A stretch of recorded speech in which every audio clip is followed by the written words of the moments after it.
नमस्कार दोस्तों, स्वागत है आप सभी का इस चैनल पर। आज हम आपको ले चलेंगे उत्तराखंड की यात्रा पर, जिसे हम सब देवभूमि के नाम से जानते हैं।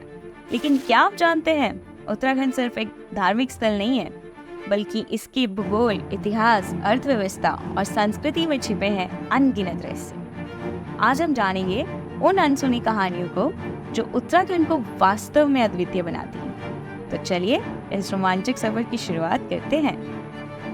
उत्तराखंड हिमालय की गोद में बसा एक ऐसा राज्य है जहां प्रकृति ने अपनी सारी खूबसूरती बिखेर दी है। यहाँ की बर्फ से ढकी चोटियां, हरी भरी घाटियां और पवित्र नदियां इस भूमि को और भी पवित्र बनाती हैं। गंगा, जो भारत की सबसे पवित्र नदी मानी जाती है, इसी उत्तराखंड से उत्पन्न होती है। गंगोत्री ग्लेशियर से निकलकर यह पवित्र नदी भारत के करोड़ों लोगों के जीवन का आधार बनती है। हरिद्वार और ऋषिकेश जैसे पवित्र स्थल इसकी यात्रा को और भी पावन बनाते हैं। 4 धाम यात्रा, जिसमें बद्रीनाथ, केदारनाथ, गंगोत्री और यमुनोत्री आते हैं, यह यात्रा उत्तराखंड की धार्मिक महत्ता को और बढ़ा देती है। यहाँ की भौगोलिक विविधता, जैसे ठंडे रेगिस्तान, अल्पाइन घास के मैदान और उपोष्ण कटिबंधीय वन, इस राज्य को और भी अनूठा बनाते हैं। उत्तराखंड का इतिहास भी उतना ही समृद्ध और महत्वपूर्ण है जितनी इसकी प्रकृति। प्राचीन काल से लेकर मध्यकालीन समय तक उत्तराखंड का उल्लेख कई धार्मिक ग्रंथों में मिलता है। ब्रिटिश काल में नैनीताल का विकास एक हिल स्टेशन के रूप में हुआ और यहीं से सेब की खेती की भी शुरुआत हुई। ब्रिटिशों ने यहाँ की जलवायु को देखते हुए सेब की बागवानी को बढ़ावा दिया और इसी के अलावा ब्रिटिशों ने यहाँ कई शैक्षिक संस्थानों की स्थापना की, जिससे नैनीताल एक शैक्षणिक केंद्र के रूप में उभर कर सामने आया। उत्तराखंड ने भारत की स्वतंत्रता संग्राम में भी एक बहुत महत्वपूर्ण भूमिका निभाई। गोविंद वल्लभ पंत जैसे नेता, कुली बेगार आंदोलन और चिपको आंदोलन जैसे आंदोलनों ने स्वतंत्रता संग्राम को मजबूती दी। चिपको आंदोलन, जो एक पर्यावरणीय आंदोलन के रूप में विश्व भर में प्रसिद्ध हुआ, उत्तराखंड के लोगों की पर्यावरण के प्रति जागरूकता का एक प्रतीक है। उत्तराखंड की अर्थव्यवस्था का मुख्य आधार पर्यटन, कृषि और जल विद्युत है। यहाँ का पर्यटन क्षेत्र राज्य की अर्थव्यवस्था में महत्वपूर्ण भूमिका निभाता है। चाहे वह 4 धाम यात्रा हो, हरिद्वार या ऋषिकेश जैसे धार्मिक स्थल हो, या फिर हिमालय की चोटी में ट्रैकिंग और ऋषिकेश में व्हाइट वाटर राफ्टिंग जैसी रोमांचकारी गतिविधियां, ये सब मिलकर राज्य की अर्थव्यवस्था को मजबूती देती। लेकिन उत्तराखंड की भौगोलिक स्थिति के कारण यह प्राकृतिक आपदाओं के प्रति अत्यधिक संवेदनशील है। 2013 की केदारनाथ बाढ़ ने राज्य को हिला कर रख दिया, लेकिन यहाँ के लोगों ने जिस तरह से फिर से खड़े होकर अपने जीवन को पटरी पर लाया, वह वास्तव में प्रशंसनीय है। कृषि के क्षेत्र में भी उत्तराखंड की अहमियत कम नहीं है। यहाँ की उपजाऊ जमीन और ठंडी जलवायु सेब की खेती के लिए आदर्श है। नैनीताल के सेब, जो ब्रिटिश काल से शुरू हुए थे, आज भी यहाँ की मुख्य उपज में से एक है।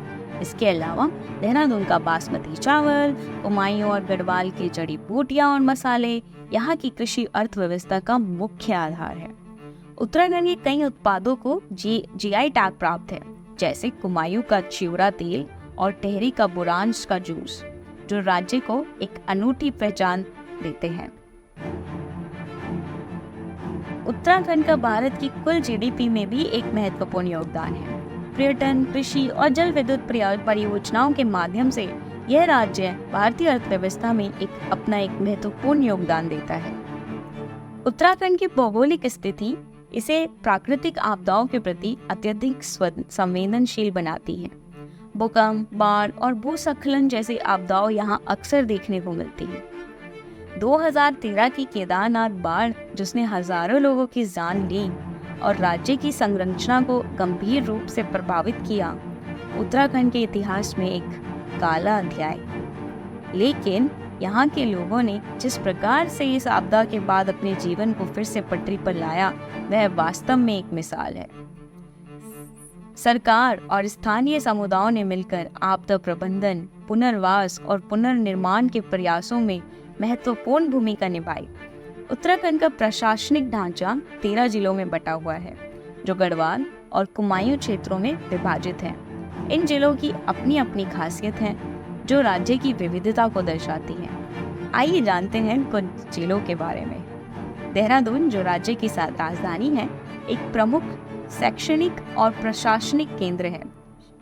यहाँ के IIT Roorkee, forest research institute जैसे प्रतिष्ठित संस्थान राज्य की शिक्षा और अनुसंधान में महत्वपूर्ण भूमिका निभाते हैं। अल्मोड़ा अपनी सांस्कृतिक धरोहर, हस्तशिल्प और लोक कला और संगीत के लिए जाना जाता है। यहाँ के लोग अपनी संस्कृति को संजोए हुए हैं और यह जिला राज्य की सांस्कृतिक विविधता का प्रतीक है। चमोली, जो चिपको आंदोलन का जन्म स्थान है, अपनी प्राकृतिक सुंदरता और धार्मिक स्थलों के लिए प्रसिद्ध है। बद्रीनाथ जैसे प्रमुख धार्मिक स्थल इसी जिले में तो स्थित है। उत्तराखंड की संस्कृति भी उतनी ही समृद्ध है जितनी इसका भूगोल और इतिहास। गढ़वाली और कुमाऊनी परंपराओं का मिश्रण यहाँ की संस्कृति को अद्वितीय बनाता है। उत्तराखंड के प्रमुख मंदिर जैसे केदारनाथ, बद्रीनाथ और ऐतिहासिक महत्व के जागेश्वर धाम और पूर्णागिरि मंदिर राज्य की धार्मिक महत्ता को दर्शाते हैं। यहाँ के त्योहार जैसे नंदा देवी राज जात यात्रा, कुमाऊनी होली यहाँ की सांस्कृतिक विविधता और परंपराओं को जीवंत रखते हैं। उत्तराखंड ने देश को कई मशहूर हस्तियां दी हैं। स्वामी विवेकानंद जैसे आध्यात्मिक नेताओं ने यहाँ समय बिताया। आज भी कई प्रभावशाली व्यक्तित्व और कलाकार इस भूमि से जुड़े हुए हैं। एक का नाम तो शायद आप भी बता सकते हैं। बॉलीवुड में भी उत्तराखंड का योगदान कम नहीं है। यहाँ की सुंदर वादियों में कई प्रसिद्ध फिल्मों की शूटिंग हुई है, जो इस फिल्म निर्माताओं का पसंदीदा स्थान बनाती है। तो दोस्तों, यह था उत्तराखंड का एक संक्षिप्त लेकिन गहन परिचय, जिसमें हमने इसके भूगोल, इतिहास, अर्थव्यवस्था और संस्कृति के बारे में जाना। उत्तराखंड ने भारत के आध्यात्मिक, सांस्कृतिक और आर्थिक परिदृश्य को समृद्ध करने में महत्वपूर्ण भूमिका निभाई है। अगर आपको यह वीडियो पसंद आया हो तो कृपया इसे लाइक, शेयर और सब्सक्राइब ज़रूर करें। और जब भी आपको मौका मिले, उत्तराखंड की इस अनोखी भूमि को खुद आकर देखें। अंत में मैं आपको छोड़ती हूँ एक विचारशील उद्धरण के साथ। उत्तराखंड की पहाड़ियाँ केवल ऊंचाई ही नहीं, जीवन की गहराइयों को भी दर्शाती हैं। थैंक यू, शुक्रिया।